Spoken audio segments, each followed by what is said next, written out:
तुम से तुम तक की दुनिया में हमेशा की तरह एक और चौंकाने वाला मोड़ आने वाला था। आर्या का चेहरा भले ही शांत दिखाई दे रहा था, लेकिन उसके भीतर चल रहा तूफान किसी को दिखाई नहीं दे रहा था।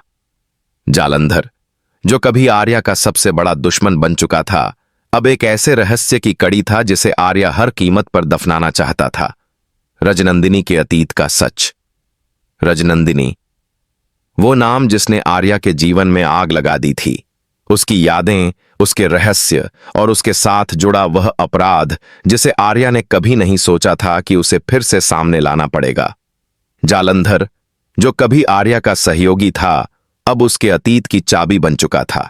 वह जानता था कि अगर उसने रजनंदिनी का सच दुनिया के सामने रख दिया तो आर्या की पूरी दुनिया बिखर जाएगी। एक रात जब हवाएं अजीब सी खामोशी लिए बह रही थीं, आर्या ने फैसला कर लिया, अब जालंधर को रोकना जरूरी था। उसके हाथ कांप रहे थे, लेकिन उसकी आंखों में दृढ़ता थी। वह अपने अपराध को दोहराना नहीं चाहता था, पर उसके पास कोई और रास्ता नहीं था।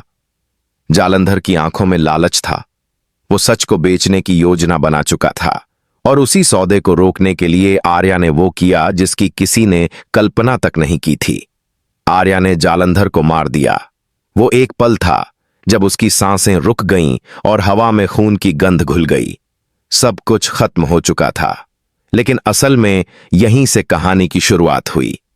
आर्या ने सबूत मिटा दिए, शरीर गायब कर दिया और खुद को एक बार फिर से मासूम दिखाने का नकाब पहन लिया। लेकिन किस्मत ने उसके साथ खेल खेलना शुरू कर दिया था।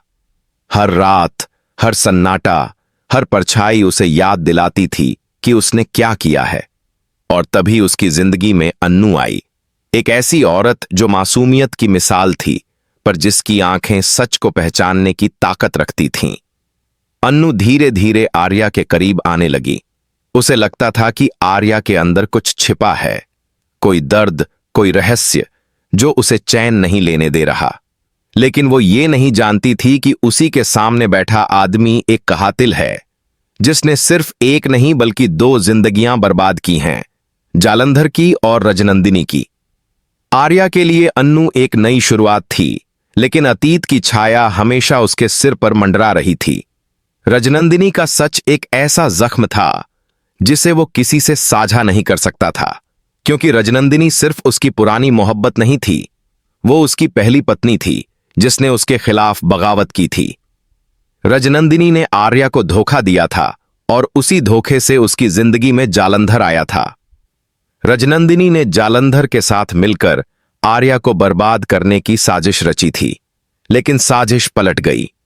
और उस रात जो हुआ वो आर्या आज तक नहीं भूल सका। रजनंदिनी की मौत एक हादसा थी, पर आर्या के दिल में वो हादसा हर रात जिंदा होता था। अब जब जालंधर की लाश भी मिटा दी गई थी, आर्या को लगा कि अब कोई सच सामने नहीं आएगा, लेकिन किस्मत ने उसके लिए एक और खेल तैयार किया था। अन्नू ने महसूस किया कि कुछ तो है जो आर्या छिपा रहा है। उसने उसके हर कदम पर गौर करना शुरू किया। कभी देर रात उसका गायब होना, कभी उसकी आंखों में झलकता डर, कभी वो फाइलें जिनमें पुराने नाम और तारीखें दर्ज थीं। सब कुछ किसी रहस्य की ओर इशारा कर रहा था। एक दिन अन्नू ने रजनंदिनी की एक पुरानी फोटो देखी। उसके चेहरे पर हैरानी जम गई, क्योंकि रजनंदिनी की शक्ल उससे मिलती जुलती थी, जैसे कोई आईना हो जिसमें उसका अतीत और वर्तमान एक साथ दिखाई दे रहा हो। उसने आर्या से पूछा, ये कौन है? आर्या के चेहरे का रंग उड़ गया।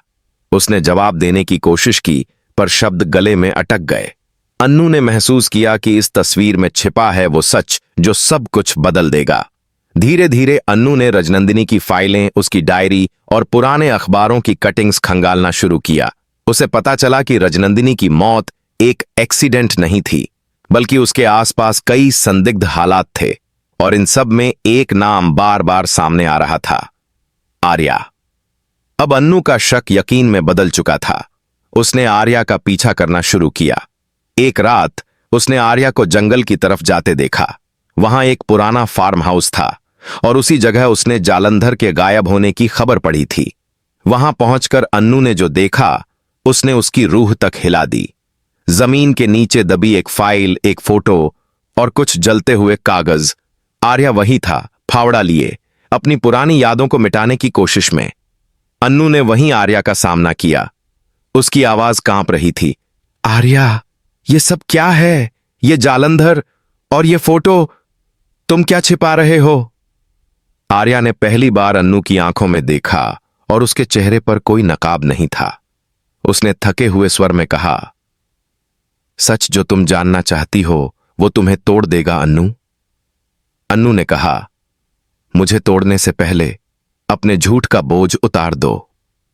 आर्या की आंखों से आंसू बह निकले। उसने कहा, मैंने जालंधर को मारा क्योंकि अगर मैं नहीं मारता तो वो तुम्हें भी खत्म कर देता। और रजनंदिनी, वो कभी वैसी नहीं थी जैसी दिखती थी। अन्नू वहीं खड़ी रह गई, स्तब्ध, टूटी हुई और हतप्रभ। उसकी जिंदगी की हर धारा जैसे एक पल में थम गई।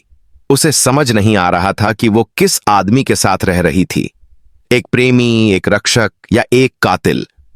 लेकिन कहानी यहीं खत्म नहीं होती, क्योंकि आर्या का राजा थे अब सिर्फ अन्नू तक सीमित नहीं रहेगा। कोई और भी है जो इस सच से पर्दा उठाने की तैयारी कर रहा है।